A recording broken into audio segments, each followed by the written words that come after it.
Hello, hello, hello, everyone. Welcome to Till Time with Hope. I am the host, Hope, and I hope everyone is doing well. Well, yours truly has just celebrated a milestone that technically December the 15th. What? Dun, dun, dun, dun, dun, dun, dun. I'm not too sure what that is. I think it's like the Star Wars theme song, but that's what was coming out of my head. And I do love Star Wars, so I don't know. Yeah, I am not very creative in that sense. I mean, I can do a drum roll, please. Yeah, that's not very good either. But I do try. And again, I've reached a wonderful milestone. I mean, yes, every day that I get to wake up is a great thing, is something that I'm thankful for. While at the same time, 14 years ago, I was in Dallas recovering from an almost 7-hour surgery where they went in and they were able to definitively see that it was ovarian cancer, and then they were able to take out all my reproductive organs. I mean, the ovaries were where the massive tumors were, but when it's an aggressive cancer like the one I had, which is called high-grade serous ovarian cancer, you have to handle it aggressively, like my doctor said. She specifically said this is an aggressive cancer and we have to treat it aggressively. And the first step was to perform the surgery. And in ovarian cancer, they have it's called debulking, and it's like done in stages. So off of the top of my head, I really can't explain what debulking is. So I Googled it. Basically, debulking surgery removes as much visible cancerous tumor as possible from the body, though not necessarily all of it, to improve the effectiveness of other treatments like chemotherapy, relieve symptoms, and extend life. So it in itself is not what gets all the cancer.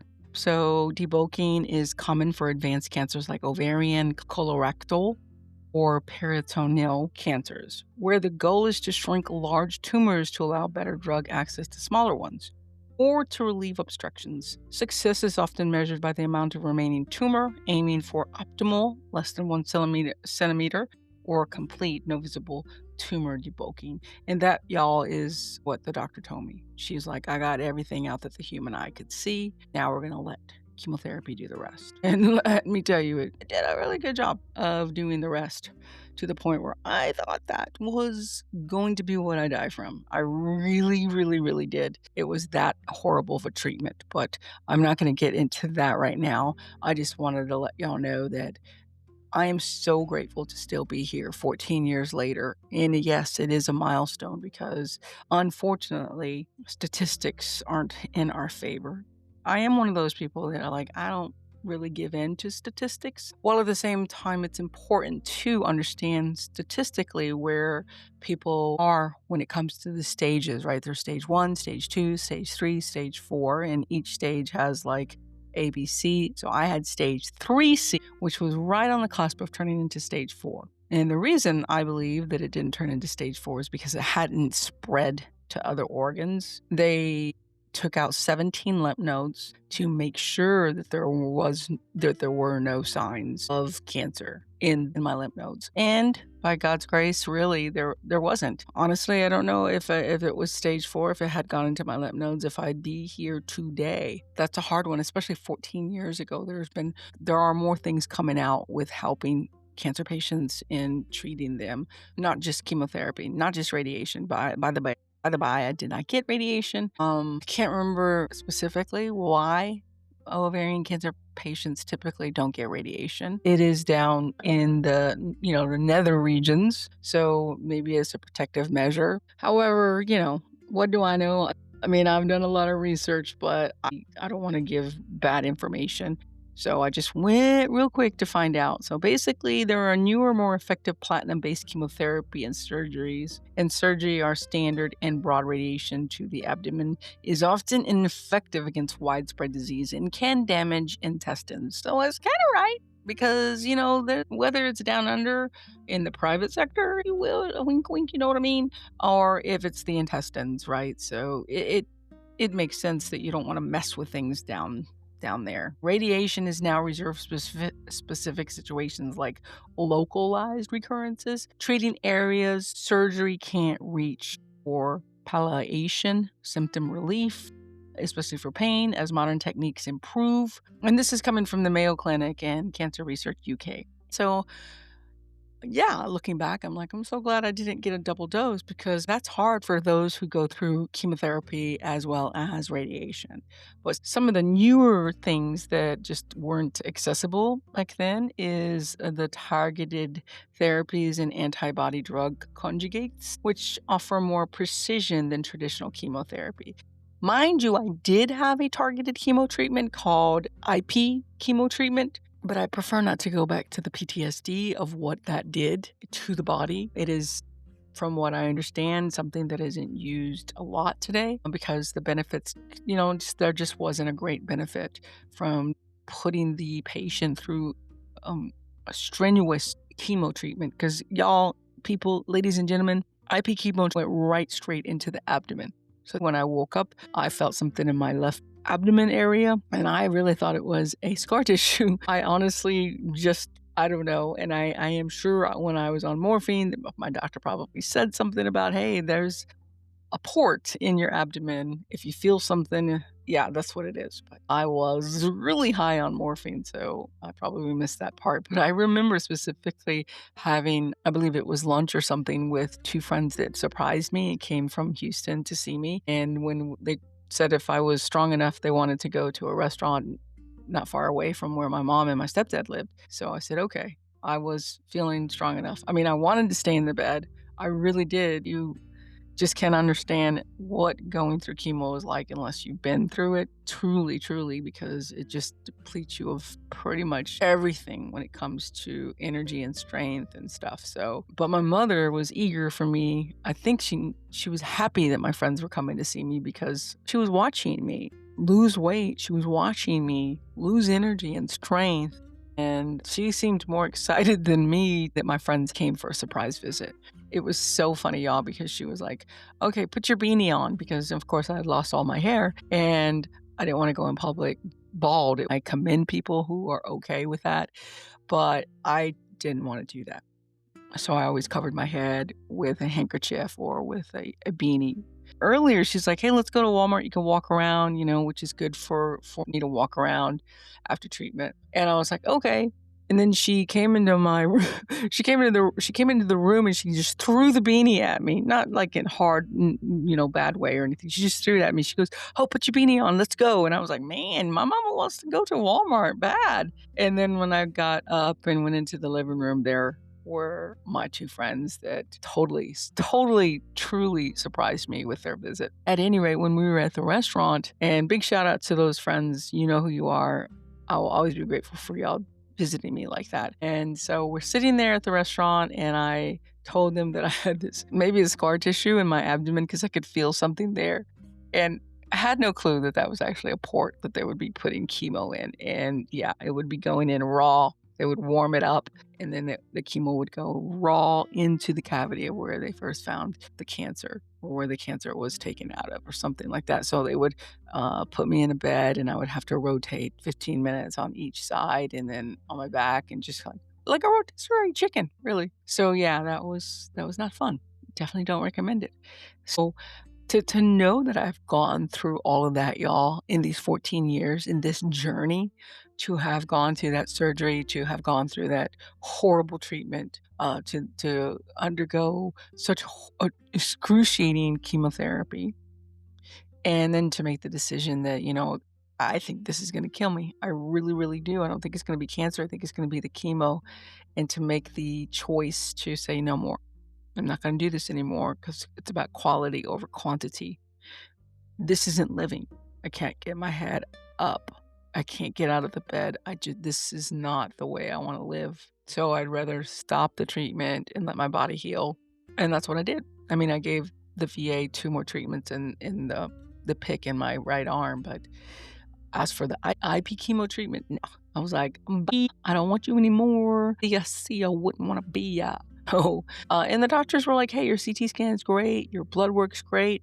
And a little segue into C125, because I said last time I wanted to talk briefly about CA125. It is a blood tumor marker. It measures the cancer antigen 125, a protein often elevated in ovarian cancer, used mainly to monitor treatment effectiveness and check for recurrences after an ovarian cancer diagnosis. So, as I said last time, my CA 125 has elevated, but it is not elevated to the point of concern, real concern. It's still under the 35 mark, even though it's kind of almost at 30, or it was. Later this month, I will get it checked, and I'm hoping and believing that it's gonna be lowered again. Ideally, they would like it to be at 10. That's the way it was explained to me many years ago. Dr. Richardson was like, "We really would like your CA 125 to be at a 10 or under. That's really ideal." And making it to the first 2 years was what they say very, very important. If you can get to those first 2 years with no recurrences, that is a good sign. And then once I get to the 2 years, then they say the 5 years is the really good sign. And I always thought once you made it to the 5-year mark, you're golden. You don't have to worry anymore. You were considered cancer-free, right? You're considered good to go, and I wasn't. I mean, I was, but I wasn't until, I was good for almost what? 7 years? And I remember celebrating the 5-year mark. I was in Saudi Arabia, and I told the principal that this was a special time for me, a milestone. And they gave me, if I remember correctly, they gave me 1 night free stay at a hotel in Bahrain. Yeah. I mean, it was because the principal saw that I was doing a lot of good for the college with ovarian cancer awareness. And so when I told her about that, she was like, I wanna give you a gift. And it was 1 free night at a hotel in the country Bahrain, which is right across, basically think of it like right across the border, but it's called a causeway, which is a giant bridge that separates Bahrain and Saudi by water. So that was pretty awesome. I had one of my good friends, she wanted to help me celebrate. So I said, "Hey, yeah, come to Bahrain with me." And it makes it better when you have 2 people to share the costs and stuff, as far as like transportation and things of that nature. So it was really great to celebrate that 5-year mark, because God is so good, and I will always continue to believe that, despite the fact that almost at 7 years, that ugly beast came back. The insidious disease of ovarian cancer came back, and then it came back again. So that's what I'm trying to get to. It's like so amazing that I am still here despite that diagnosis, and that despite having 2 reoccurrences, having another surgery also to remove the tumors, which was done by robotic surgery, I'm still here. 14 years, over a decade. And let me tell you that I am a rarity. Like I said in the last episode, my physician assistant called me a unicorn because she does not meet women that live this long. And surviving 14 years with stage 3 high-grade serous ovarian cancer and 2 recurrences, particularly without maintenance therapy, is considered statistically rare and an exceptional outcome. The individual in this scenario is a long-term survivor, a small subset of patients who defy typical prognostic data. That's me. I'm defying it. I have been defying it all of this time, and I am the individual in this scenario. For women diagnosed with advanced stage 3C or 4, the median overall survival is typically around 40 months, roughly 3.3 years. We have a 10-year survival rate for stage 3 ovarian cancer, which the 10-year survival rates are low, historically ranging from approximately 19% to 25% across various registries. The 10-year survival for the high-grade serous subtype specifically is around 16% in some studies. So a 16% chance that I could even be here, that is so low, incredibly low. So please know that I am grateful for every day I'm given. While at the same time, I'm saddened that so many die. So many die because the diagnosis is caught in the late stages versus the early stages. And again, this is why we advocate. This is why we keep speaking, because I had no clue about this disease. I didn't know what it was. I didn't know the symptoms. I didn't know the color that represents this cancer. I didn't know anything. And all these years later, there are so many women that know nothing as well. 14 years later. So what is going on that so many still don't know? Because, I know that the advocacy is out there. We got social media. We've got all these things to get the word out there. I don't know how there's a disconnect. somewhere, because I run into women all the time that don't know what the symptoms are, don't know that there's a month for ovarian cancer, which is September, don't know that the teal color is the color for the ovarian cancer, I believe gynecological cancers in general. They simply do not know. And so I don't want others to be like me, where when they find out, it's almost too late. In some ways, y'all, I shouldn't be here. I just shouldn't. Think about it, 16% chance of me getting to stay past 10 years. And with the reoccurrence, the majority of high-grade serious ovarian cancer patients experience recurrence, usually within 3 years of initial treatment. While most women with recurrent diseases have medium survival times between 5 and 17 months after the first recurrence, a small percentage can survive for much longer. So that's me. That's where I fit in. 14 years, y'all. And I know I've said that a lot in this episode, but it bears repeating. It bears repeating because it is such an amazing feat to continue to be here. What has caused me to stay here? I don't know. You know, people say, oh, you got a strong faith in God. Well, every woman that I met that went through this and died had a strong faith in a higher power that is God. And yet they still died. Oh, well, you know, you're just an optimistic person and you're so positive. Well, I don't think any of them weren't positive. I mean, I didn't know exactly how optimistic or not they were. And I can only imagine when things were starting to go more downhill and their body was really just dying, I can imagine that their positivity started to lessen. I could see that. We're only human. But at the same time, I don't think they were negative people walking around being pessimistic, thinking they were going to die. No, I think like me, they were staying optimistic, and their family and their support system were encouraging them. So that can't be it. And which makes me conclude that perhaps there's something in my DNA, there's something in my blood. And that, I wanted to say, is something that I did address to the physician assistant at UT Southwest. I said, is there any way that there could be research done on me while I'm alive and not wait until I die? Because if I am in this 16% chance of living, it is quite rare. I mean, to have never been on maintenance therapy, then what is the, you know, I don't know, special ingredient? What is there? Is there something in the DNA? Is there something in the blood? Is there something in my autoimmune system that keeps me here? That has it to where I don't reject the chemotherapy? Because a lot of women, their bodies reject it. And why can't we tap into that and find out? With ethical standards, of course. I don't want anybody probing and prodding me just all willy-nilly, you know what I'm saying? I'm not going to be no guinea pig. But no, all kidding aside, like, could they not do blood work? Could they not do some kind of examination? Because maybe there's nothing. Maybe there's just an anomaly. Maybe it's just a mystery. We don't know. But how will you know if that's that if you never do any research with those who continue to live past the data of what the data would say they would be living? You know, if me and others that are out there who have had reoccurrences, who have never been on maintenance therapy, but still have made it past 10 years, past 12 years, now 14 years, what is going on? That's what I would like to know. And that's what I asked the physician assistant to see if she could find anything out. And she said, I'm going to inquire. She was so sweet. She was like, you really do live by your name. And I think it's because she thought it was very kind of me to ask if they could do any research on me while I'm still alive. But I don't think it's being kind. I think it's just wanting to help. If there was a way that they could figure out what's going on with me in my body that continues to keep me alive and use that data to help future women, then why not? Let's do it.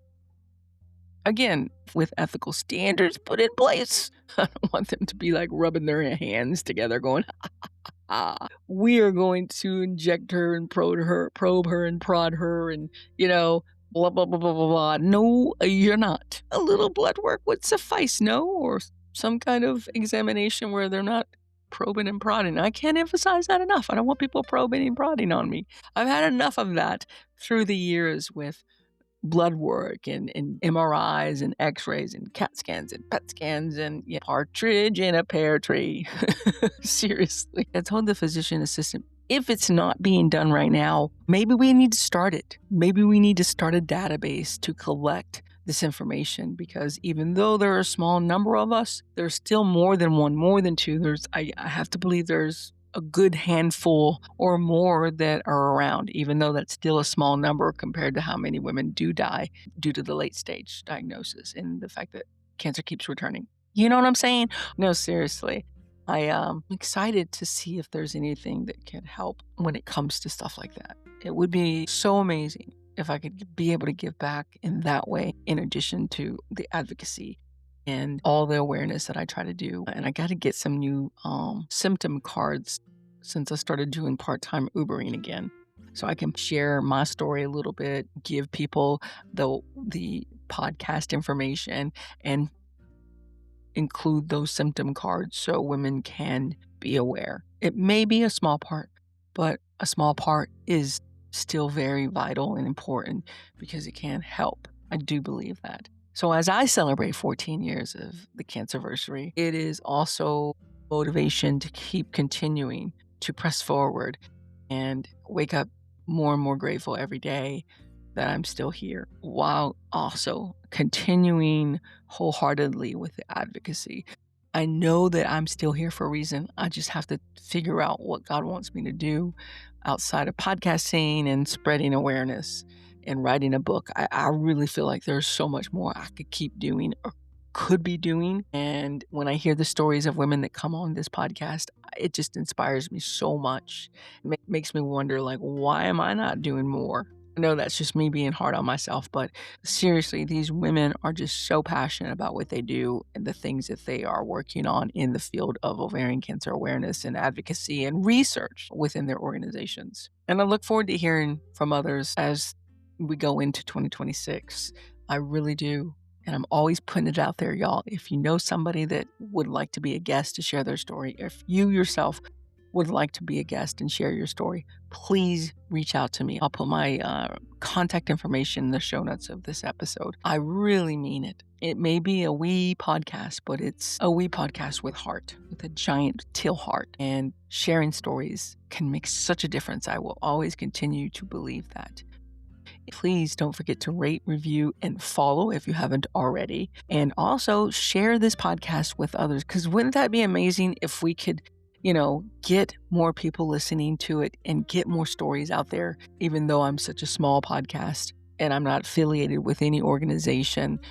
I have no sponsors. I just want to get the word out there and share stories, whether they be my stories or stories of my teal sisters or anybody that's in the field of cancer, really.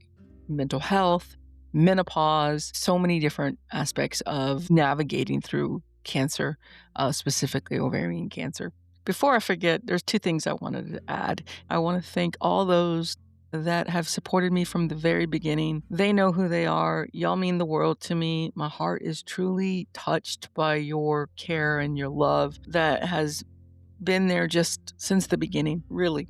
I love y'all, and I'm so glad that I get to still be on this planet to continue to see y'all whenever the opportunity presents itself, whether that's family or friends. And for those who came somewhere in the middle, thank you so much. My love to you as well. And even to those who just started knowing who I am from listening to this podcast or from connecting on social media within the ovarian cancer organizations. My big teal heart to y'all for your support, your love, your prayers, and love and light that you send. And I hope I can always do the same by giving you love and light and prayers as well. Mucho, mucho, mucho gracias. Danke, shukran, merci beaucoup, grazie, tak tak, mahalo, all of that stuff. I could say thank you in so many different languages, but that's the extent of my knowledge of other languages. But I do try. There's not enough thank yous in the world to give y'all, really. So yeah, wanted to make sure I didn't forget that, because on this journey, there have been a lot of ups and downs, a lot of heartache, most specifically with my mom dying of COVID in 2020 at the time that I was going through cancer for the third time. Also, I did lose my dad in 2019. Although we weren't very close, that was my dad. And then I lost my stepdad. We lost our stepdad because I'm not the only one in the family, of course, in 2023. And that was just so sudden and abrupt. and it was cancer that he died from. We lost a stepsister, we lost uncles in the time that I have been on this journey, and one that died shortly after my mother died. And I lost one of my beautiful 2 cats. Her name was Monkey. She died the same month that I was diagnosed in October of 2020. It's been a hard road. It's had a lot of ups and downs, but there have been people there that have supported me, and it just means the world to me. So thank you, thank you, thank you. And the last thing I want to say is I still have a good amount of copies left of Hope Through Cancer, my first book. And I want to make sure that I continue to put it out there that if you want to know more of the first part of this journey that I've been on, please consider buying a book for yourself or somebody that you think would enjoy reading it. It's available for $10. That's it. Whether you buy it in person for $10 or whether you buy it and I send it to you, it's $10, which includes the shipping, because the book was written over 10 years ago, and I'm looking forward to writing the sequel to it, really. Considering how things are very expensive right now, I think that's a good price. So yeah, I appreciate you supporting me. If you already have a copy of my book, thank you so much for your support. There are times that I give away a copy for free to libraries, to hospitals, to people I've met through this journey, and it's because it's just put on my heart to give somebody a copy at no cost. And I think that's the beauty of having your own book, right? When you write a book in it, you have all the rights to it. You can do things like that. So, but I still like to have people buy a book because I am going to tally how much I have made and do my best to send a check to these organizations, whether it's at the end of this year or end of next year, because I want it to be a decent size, check. But even if it's $5 or $50 or $100, giving money to organizations that help with research and care packages and things of that nature, it goes a long way. I'm also going to put the links to the organizations that are doing a lot of good things in the world of ovarian cancer. So if you don't want to buy a book, but you want to make some kind of contribution, please consider donating something to those organizations in lieu of sending me something for my 14-year cancerversary, if that makes sense. You know how people do that on social media? In lieu of buying me a present, please donate to this cause, or even in lieu of sending people donations when somebody has passed away, please donate to this organization or give to this place or that place. Why not do it with celebrating somebody's cancerversary? That's at least how I think. All right, so until the next one, this has been Till Time with Hope. I am the host, Hope. Be well, stay safe, God bless. Bye for now.